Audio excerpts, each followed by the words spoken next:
አሰላሙ አለይኩም ወራህመቱላሂ ወበረካቱ። ውድና የተከበራችሁ የቻናሌ ተከታታዮች እንዴት ናችሁ? ሰላም ናችሁ? አማን ናችሁ? እኔ ደህና ነኝ አልሐምዱሊላህ። እናንተ እንዴት ናችሁ? ቪዲዮውን ላይክ፣ ሼር፣ ሰብስክራይብ በማድረግ አበረታቱኝ። ስለምታበረታቱኝም በጣም አመሰግናለሁ የኔ ውድ እህቶች። ዛሬ አንድ እህቴ በውስጥ እስቲ ለተመልካቾችሽ ይህንን ሀሳብ አቅርቢልኝ መላው ጠፍቶኛል ብላ ቮይስ ልካልኛለች። ያ ምንድነው? ለቤተሰቤ አንድ ሴት እኔ ነኝ፣ 4 ወንድም አለኝ አለችና ከ4ቱ ወንድሞች እኔ ነኝ ብቸኛ ሴት። አረብ ሀገር ከሄድኩኝ 12 አመቴ ነው እና ለ4ቱ ወንድሞች የቻልኩትን ያክል መቋቋሚያ አድርጌያለሁ፣ የቻልኩትን ማለቷ ነው። አራተኛው የመጨረሻ ልጅ ትንሽ አመለኛ ነው። ከልጅነቱ ጀምሮ አመለኛ ነው እና የአባትና የእናቴ ቀልብ ያረፈበት ይመስለኛል። መቼም ያው ወላይ ሲናደድ አላህ ይልህ ምናምን የሚባሉ ነገሮች አሉ። እኛም ስናደግ ማለት ነው አላህ ይልህ እንዲህ አርግህ መድረኤሽ ምናምን የሚባሉ የእርግማን ቃላቶች አሉ። ያ ልጅ ያንን ነገር እነሱን በድሎ ከሆነ አላህ የለህ ካሉት የእናትና የአባት ዱዓ አይመለስም ይመስለኛል። ወይ ደግሞ መለስ ሲሉ ከዛ አላህዬ ይቅር በለኝ ቢሉ ራሱ እንዲሁ አፉ ብየዋለሁ ቢሉ አንዴ ከተወረወረ የሚመለስ አይመስለኝም። አላህ ይጠብቀን ከወላጅ እርግማን ማለት ነው። ወላጆቻችንን አስደስተን ወይም ካድመን የሚያልፉ ያርግልን፣ መቼም ማለፍ ስለማይቀር ማለት ነው እንጂ ተረግመን መጥፎ ቃላት አርፎብን አያጋጥመን። በጣም ከባድ ስለሆነ የወላጅ ሀቅ ማለት ነው። እናንተም ታውቁታላችሁ። እና ይሄ አራተኛው ወንድሜን ወይም የመጨረሻ ወንድሜን በቃ ያላደረኩት ነገር የለም አለች። 3ቶቹ በረካሁኝ እህቴ በቃ ለራስሽ ያዢ ምናምን የሚሉኝ ናቸው። ይሄ አራተኛው ግን በቃ መደገሻውን ድሬ ችዬ ዳርኩት ኳልኩት። 3 ጊዜ ሳዑዲ አረቢያ በባህር መጣ። 2 ጊዜ ምንድነው 2 ጊዜ ተይዞ ገባለች። የመጀመሪያው ስራ ሲያማረጥ ምን ሲል 1 አመት እንደዚህ እንደሆነው ተያዛለች። የሁለተኛው ይሄን ሁሉ ሲመጣ ሲሄድ እኔ ነኝ አለች። ማንም ረዳት የለኝም፣ ሌላ እህት የለኝም የምትረዳኝ ኦር ወንድም የለኝም፣ እኔው ነኝ ይሄን ሁሉ ማረጋዋለች። እና የሁለተኛው መጣ ለ1 አመት ከ5 ወር ከሰራ በኋላ ደግሞ ተመልሶ ተይዞ ገባ። ከዛም በኋላ አሁንም ለ3ኛ ጊዜ መጣለች።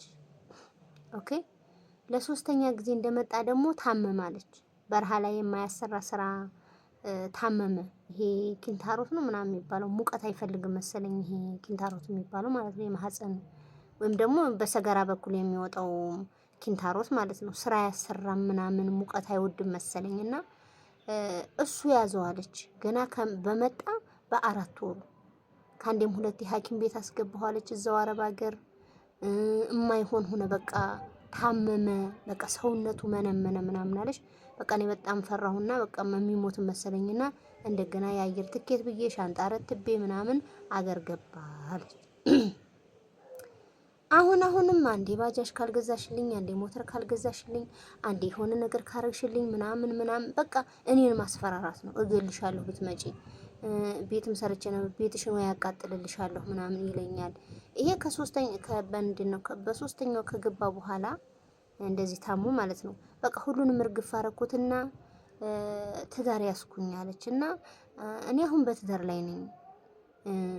ባለቤቴ ደግሞ ሀቅ ያለብሽ የእናትና የአባትሽ ነው እንጂ የቻልሽውን የቡና ምናምን የምትዩ ለጎረምሳ አታግዥም። ከዚህ በኋላ ወይ ትዳርሽ ምረጪ ወይ ደግሞ ወንድሜን እመርጣለሁ ብለሽ ካልሽ ያኔ እኔ አታጉላይኝ።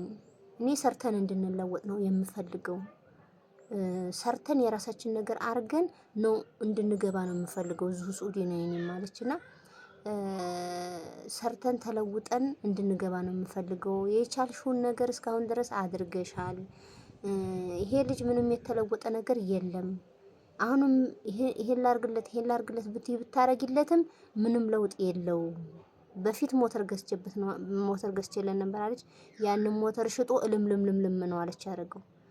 አሁንም ብታደርጊለት ምንም ስለማይለወጥ ምንም ማድረግ አልችልም እና ህይወትሽን ምሪ እያለኝ ነው ባሌ ጥሩ ሰው ነው። ባሌን ማስቀየም አልፈልግም። በቃ በዚህ የተነሳ ባሌንም ማጣት አልፈልግም፣ ትዳሬንም ማጣት አልፈልግም። ግን ወንድሜ አሁን ያስፈራራኛል። የሰራሁበት ቤት አላለች አቃጥልልሻለሁ፣ ኢትዮጵያ ስትመጪ እንዲህ አረግሻለሁ ምንድነው አንቺ እኔን ማትልኪልኝ? በዝበዝን እዛ እናትና አባቴን ያስለቅሳል። ሲገባ ሲወጣ ይነጫነጫል፣ ይበሳጫል፣ ይሳደባል። በቃ እና መላው ቅጡ ጠፍቶኛል። ሀቅ ያለብሽ የእናትና አባት ነው። የእናትና አባት አልከለክልም ይለኛል ባለቤቴ። አልፎ ተርፎ ግን የማይቀየርን ወይም ደግሞ ጎረምሳን ወይም ደግሞ ለበላክሽለን ነገር ሀጃ ወይም ሲርና ለማያረግ ሰው እኔ ኃላፊነቱን አልወስድም አንቺ ታውቂያለሽ ይለኛል። እዛም ደግሞ ስገቢ እገልሻለሁ፣ ቤትሽን አቃጥልልሻለሁ እያለ ይዝትብኛል ወንድሜ። ይሄ ህይወት አብዛኞቻችሁ እያሳለፋችሁት ወይስ እኔ ብቻ ነኝ? እና ድንግርግር ብሎኛል። በቃ ያስፈራራኛል። ኢሞ በገባ ቁጥር ማስፈራራት፣ መሳደብ፣ በቃ የተለያዩ ነገሮችን መናገር ነው እንጂ እንደ እህት እኔ ብቸኛ እህታቸው ነኝ። አንድ ነኝ፣ ለቤቱ አንድ ሴት ነኝ። እንደዛ እንዳረኩለት እንደዛ ዋጋ እንዳልከፈልኩለት ያ ሁሉ ገደል ገብቶ አሁን እኔን ያስፈራራኛል። እኔ ደግሞ በዚህ የተነሳ ትዳሬ መተው አልፈልግም። ምክንያቱም ባሌ በጣም ጥሩ ሰው ነው። እንስራ፣ እንለወጥ፣ ተለውጠን ሀገራችን ንግባ ነው እንጂ የሚለው ሌላ ምንም ያየሁበት ነገር የለም። እናም ባለቤቴ ትክክል ነው። እስካሁን ድረስ አርጌ አልተመሰገንኩምም፣ አልተለወጠምም። ምንም ያየሁበት ነገር የለም።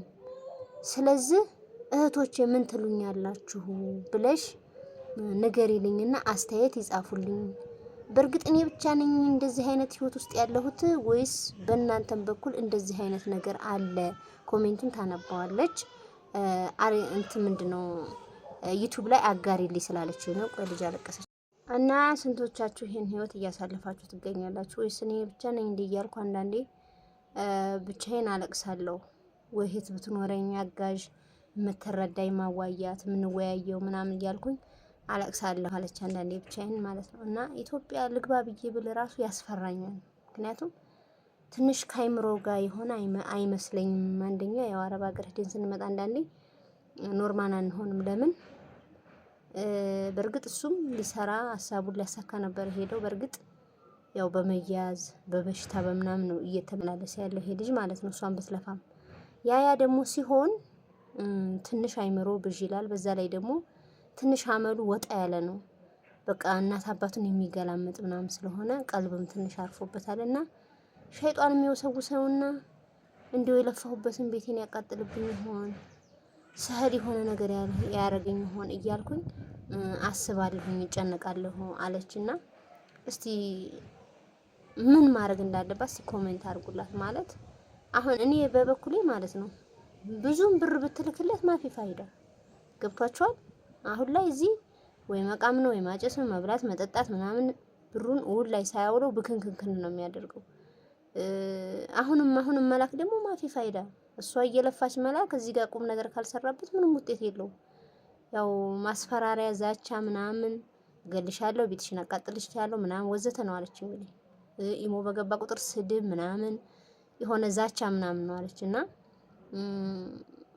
ምን ብታረግ ይሻላል? ወላሂ ኮሜንት አድርጉላት እሺ ውዶቼ። እና አንዳንዴ ከባድ ነው፣ በጣም ከባድ ነው። ስንት አመት ኖራችሁ መስዋዕት ከፍላችሁ እንደገና ዛቻ፣ እንደገና ማስፈራሪያ ምናምን ላያረገው እኮ ይችላል። ግን የእናንተ ውለታ የእናንተ አርጋችሁ የሆነ ውለታችሁ በመጥፎ ነገር ሲመለስላችሁ ዛቻ፣ ማስፈራሪያ ምናምን ሲሆን ትንሽ ይከብዳል። ሆኖም ሳለ ግን አልሐምዱሊላህ ማለት ነው። ይሄን ሁሉ የተደረገው ጤና በመሆኗ ነው። ፕላስ ደግሞ አሁን ላይ ሁሉም ሰው ለራሱ መንቃት አለበት። ኦኬ ለራሱ መያዝ አለበት። ባህርተኛን በማንሳት ብዙ መስዋዕት ከፍላችሁ ሊሆን ይችላል። አንደኛ ብራችሁ አይመለስም፣ ሁለተኛ ሽኩራንም አትባሉ። ስለዚህ ገንዘባችሁን መያዝ ብቻ ነው የሚያዋጣው ማለት ነው። ሁለት ነገር ከምታጡ አንድ ነገር ብታጡ ይሻላል።